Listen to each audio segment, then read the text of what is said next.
অঙ্গ আর কলিঙ্গের পর এবার বঙ্গবিজয়, তাও প্রথমবারই 2/3 সংখ্যাগরিষ্ঠতা নিয়ে। এই মুহূর্তে 206 সংখ্যাটা। বিজেপি সত্যি ইসবার 200 পার।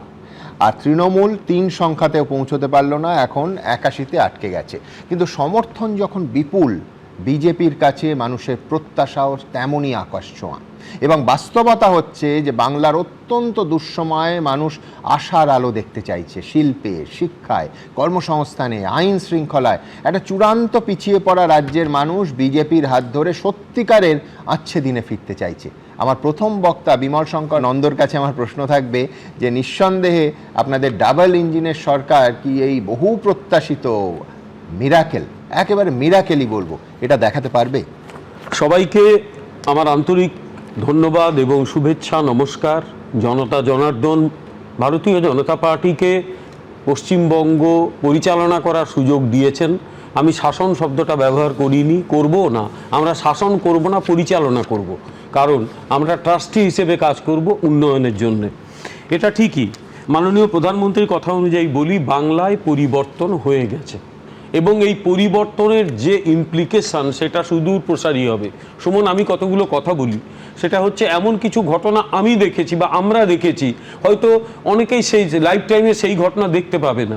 আমি 1977 দেখেছি, হয়তো তোমার সেই সময় জন্ম হয়নি বা হলেও খুব একদম অল্প বয়স ছিল।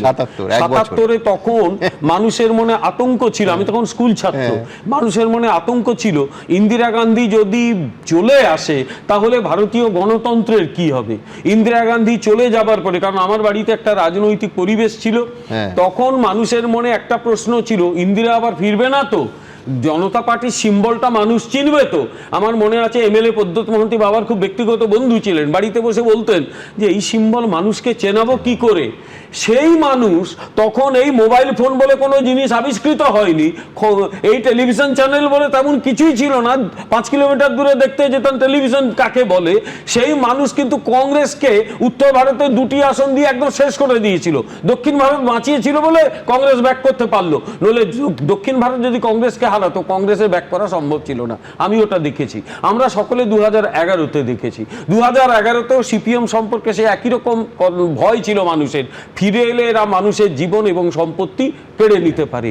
এবারে না, এই দলটা সম্পর্কে মানুষের আতঙ্ক, আমি তো গ্রাউন্ড লেভেলে কাজ করেছি।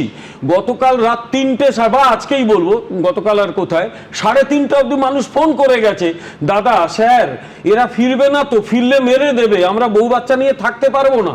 আজকে আমার মনে পড়ে যাচ্ছে, হাবড়ার কাছে অশোকনগরে আমাদের দলের এক কর্মী আমার কাছে হাউ হাউ করে কেঁদে বলেছিল, 2021-এর 2রা মে আমার সামনে আমার স্ত্রীর সঙ্গে যা করেছে আমি জীবনে ভুলতে পারবো না। আমার স্ত্রীর কাছে আমি মুখ দেখাতে পারি না, কারণ হাজব্যান্ড হয়ে তাকে আমি বাঁচাতে পারিনি।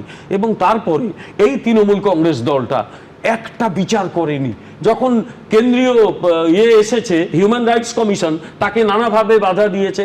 আচ্ছা, ভাবা যায় এক 60 বছরের মহিলা খেজুরিতে 15, 16, 18 বছরের লোকেদের হাতে রেপ হচ্ছে, জাস্ট ইমাজিন।